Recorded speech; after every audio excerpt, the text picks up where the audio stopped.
龍山天禧呢個小區咧，好多人都中意。佢唔單止靠住我哋一個高爾夫啦，而且咧仲係靠住一個山嘅。今日你睇嘅咧就係173方嘅一個大平層，做到咧係3+1戶型，而且咧係南北對流嘅。你睇下，我哋依家喺呢個園林呢度咧，係咪非常之舒服啊？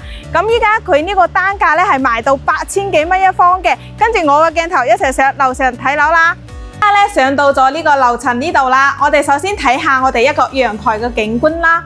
哇！你睇下成個天禧嘅一個園林景都俾你望晒啦。咁中間嗰邊咧係一個泳池景嘅，而且咧呢個戶型咧係南北對流，兩邊都係大陽台嘅。呢個陽台有一半咧都係贈送俾你嘅。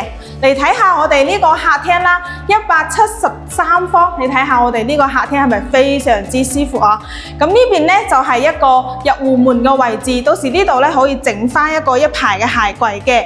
呢邊咧一個餐廳位擺翻一個10人位嘅餐台都唔怕嘅。對翻過嚟咧係一個廚房，咁到時係可以整翻一個 U 型嘅廚房嘅。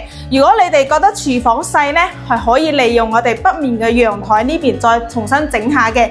呢度咧到時咧可以打咗佢，喺呢個位咧都可以整翻一個茶室，都係冇問題嘅。而且我哋北面陽台個景觀都唔差嘅。哇！你睇下成個別墅景啦，而且遠處係高爾夫景啦，都俾你望晒啦。佢仲有一個贈送空間咧，就係呢個位啦。呢個位到時打咗之後咧，係有一個雜物間嘅，都有成5個平方哦。我哋再入嚟房間呢邊睇下先。首先第一間啦，呢一間客房咧係南向嘅，係連接大陽台嘅一個客房，都有成12個方嘅。咁呢個咧就係一個公共洗手間啦，到時咧可以整翻乾濕分離嘅。第二間客房咧，佢係一個大套間嘅一個設計，而且呢邊嘅光線都唔會差，呢邊係望翻別墅嘅一個景嘅。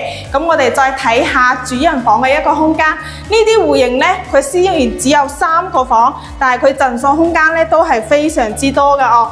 呢邊咧就係主人房嘅一個洗手間啦。哇！你睇下成個主人房個空間咧都有成18個方嘅，呢邊都係朝翻南邊嘅，而且咧有個一字形嘅飄窗送俾你。呢個戶型我哋就體驗啦。業主咧佢依家咧係放140幾萬嘅，如果你睇啱嘅話，仲可以幫你傾價嘅。因為業主咧長期都唔過嚟呢邊啦，所以咧就想放咗佢嘅。當時買翻嚟個價錢都好貴喎，足足蝕咗幾10萬方喎。如果你對天禧呢個戶型有興趣，想了解更多嘅信息咧，可以聯絡翻小林啦。小林公司咧就喺御龍山樓下嘅，咁仲有好多御龍山嘅筍盤嘅。